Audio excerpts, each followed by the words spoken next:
जरा बरा मित्रांनो, नमस्कार. मी सुयोग पंडित.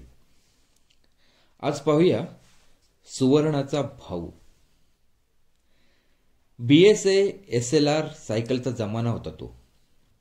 मैदानावर अशा सायकली असलेल्या 15-20 मुलींच्या घोळक्यात एकच हशा पिकायचा.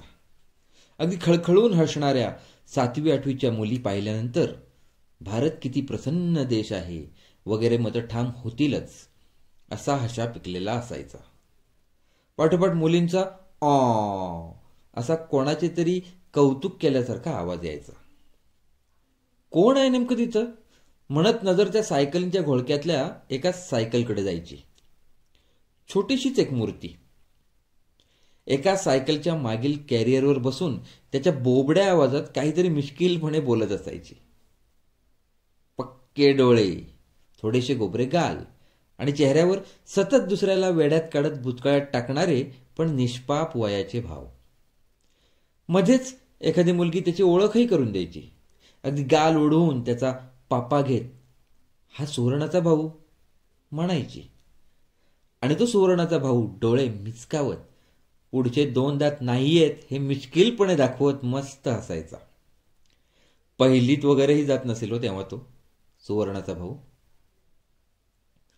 मोठा होत गेला, पण हे भाऊ बनणं त्यानं जास्तच मनावर घेतल्यासारखं झालं.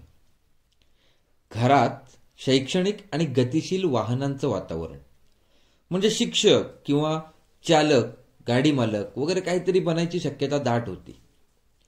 पण ह्याला भाऊ बनण्यातच रस होता वाटतं जास्ती. मग मधला काळ नेमकी कशी प्रगतीची वाटचाल झाली हे समजण्यापेक्षा सुवर्णाचा भाऊ हा भाऊसाहेब कधी बनला तेच कळलं नाही.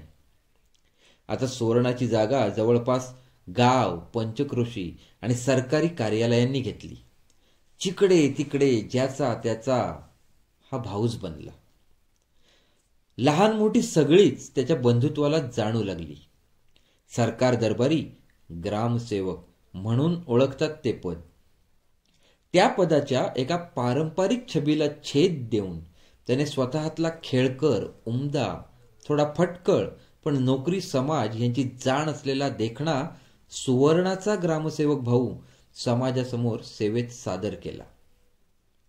आई आशा व वडील गिरीधरही देखणेपणाच्या व स्मार्टनेसच्या व्याख्येतलेच. मग त्यांचा युवराज मागे राहणं अशक्यच ना त्या बाबतीत. तेच झालं. युवराज चव्हाण अपग्रेडेड देखणा ग्रामसेवक बनला. आईच्या शैक्षणिक चतुराईचा आणि पित्याच्या सफाईदार वाहन चालकत्वाचा अचूक सुवर्णमध्य साधत युवराज चव्हाण उर्फ सुवर्णाचा भाऊ एक गतिशील, शिक्षणशील आणि समाजशील ग्रामसेवक म्हणून गौरवलाही गेलाच.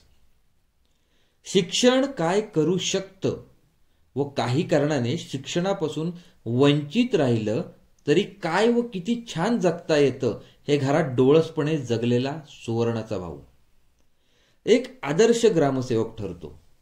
जनमानसाला आधार वाटतो. ह्यापेक्षा सेवेची पोचपावती ती काय असेल हो त्या सुवर्णाला, सुवर्णाच्या भावाची. प्रगती होत होत तो राज्यपाल वगैरेही बनेल असं आहे ऐकून. आजही सायकलच्या मागच्या कॅरियरवरील ती खट्याळ मूर्ती माका स्प्रूट दिलास तरच गाल वाढायचे असं सांगताना आठवते कधीतरी. आणि उडलेला एकच हशाही ऐकू येतो हशा. कसलो असाना भारी यो सुवर्णाचो भाव. जरा बरा मित्रांनो, धन्यवाद.